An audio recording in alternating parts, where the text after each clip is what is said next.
Welcome to the Smart Weight Loss Coaching Podcast. I'm Dr. Lisa Olson, a board-certified weight loss medicine specialist and certified life coach. In this podcast, I'll share fresh insights and effective techniques for incorporating mindset, habit change, and proven science into your life. Are you ready to achieve sustainable weight loss, wellness, and longevity? Then let's jump in and lose weight the smart way.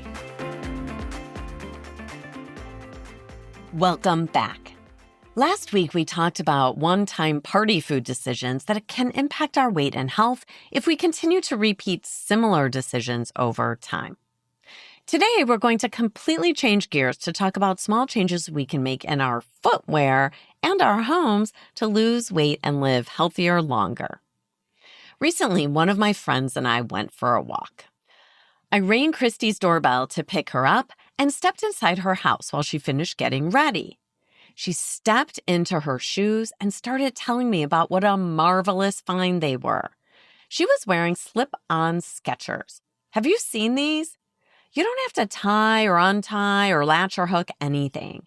They have some kind of magical area near the back of the ankle that's malleable and allows you to step in and step out of them without even bending over, lifting up your foot, or securing anything with a tie or a hook.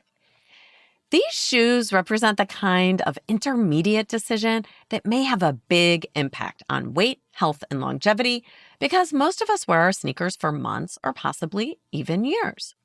Let me explain my horror upon seeing these shoes for the first time.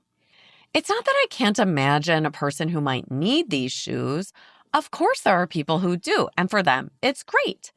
But my friend Christy is a healthy 50-something-year-old woman with no specific limitations. She can bend forward, she can sit on the floor, she can lift her foot up to within reach of her hands, but she just offered herself an opportunity to stop using the muscles that are involved in putting on, taking off, and tying her shoes. I don't think she realized the magnitude of that choice that will reverberate for months, if not years. Because once she gets used to the ease with which she can slide in and out of these shoes without touching them, it's going to get increasingly less appealing to get on the floor or bend forward to tie her shoes. This really is a use it or lose it scenario.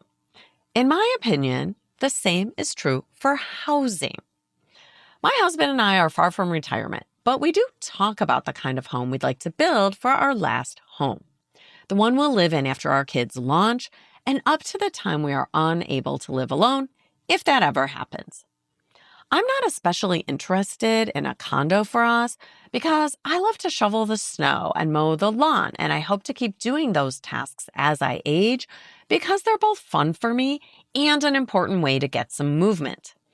My husband likes to build and fix everything, from the sump pump to the light fixture in our dining room to changing his own oil and pruning our trees. Living in a condo would eliminate this kind of active daily living that we cherish.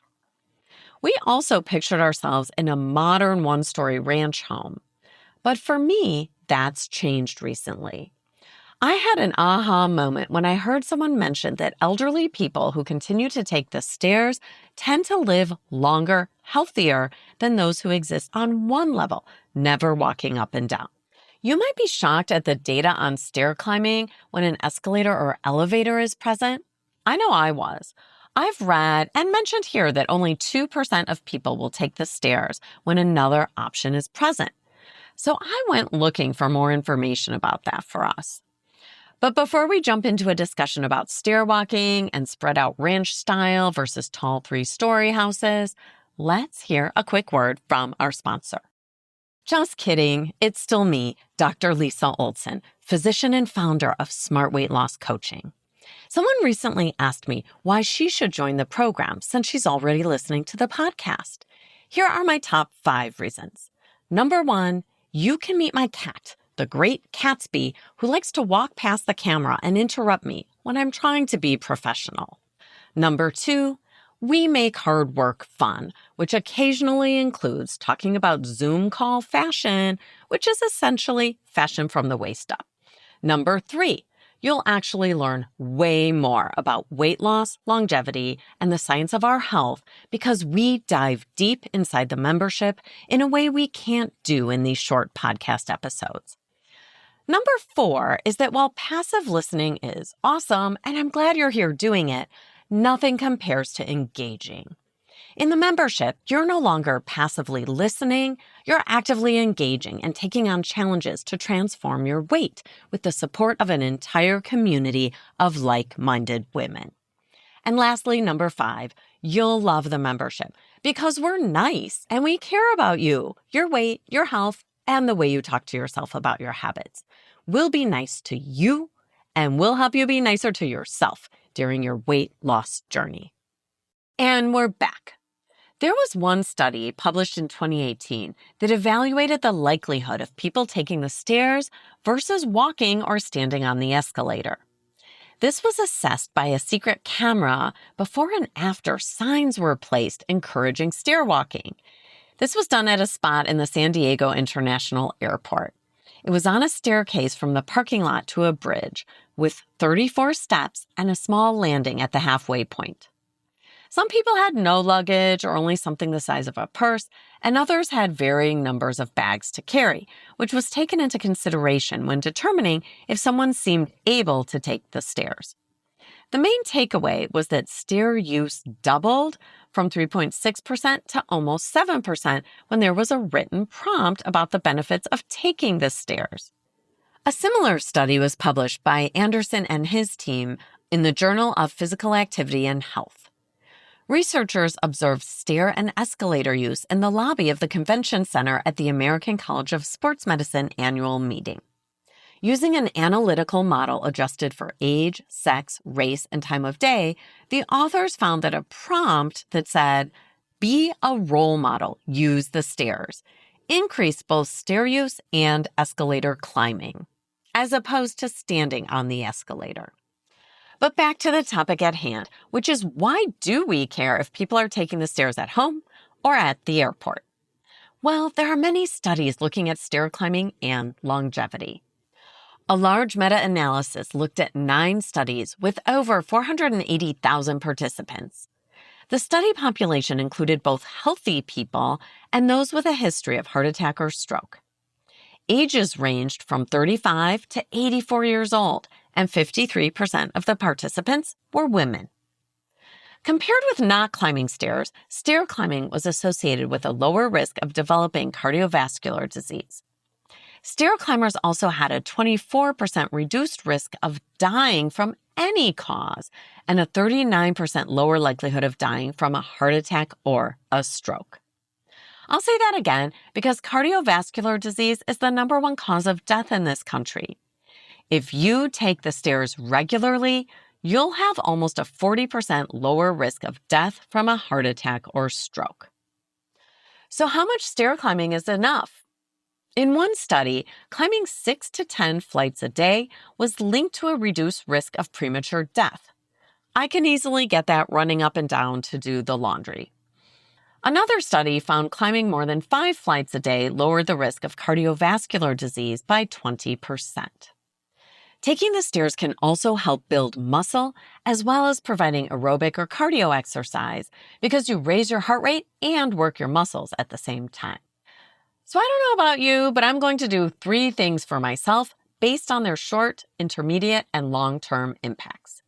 Number 1, in the short term, from last week's episode, I'll continue to read my ingredient labels and make the effort to eat a diet made up of mostly real food from real culinary ingredients, even for dessert.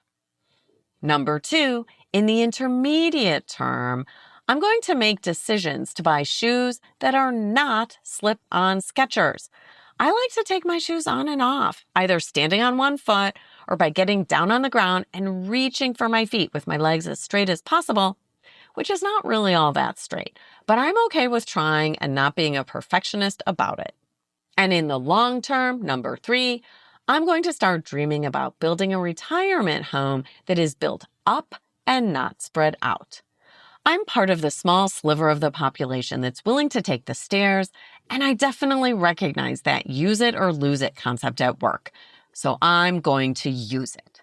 One simple choice, like buying a ranch house on one level versus a taller, thinner house with multiple levels and plenty of stairs, might be the difference between living longer, healthier, at my happy weight, and becoming frail in my older age. I'll take the stairs. How about you? It's time to choose your NBA, your next best action for today. I'd love for you to think about one decision you can implement that will impact your health and weight over the next 6 to 12 months, like what kind of shoes you're going to buy. Or if the timing is right, work on a decision that will have an impact on your health and weight for years or decades to come, like what kind of home to buy. Oh, and one last thing, a quick announcement for any of you living in Illinois. I'm bringing on a new physician assistant who's certified by the Obesity Medicine Association and is available to prescribe weight loss medications to her new patients. We're scheduling appointments now in the summer of 2025. Reach out to us at team@smartweightlosscoaching.com if you'd like to make an appointment before her calendar fills up. Appointments are going fast. Thanks so much for listening. If you'd like more support during your smart weight loss journey, check out our group coaching program at smartweightlosscoaching.com. Until next time, stay well and stay smart.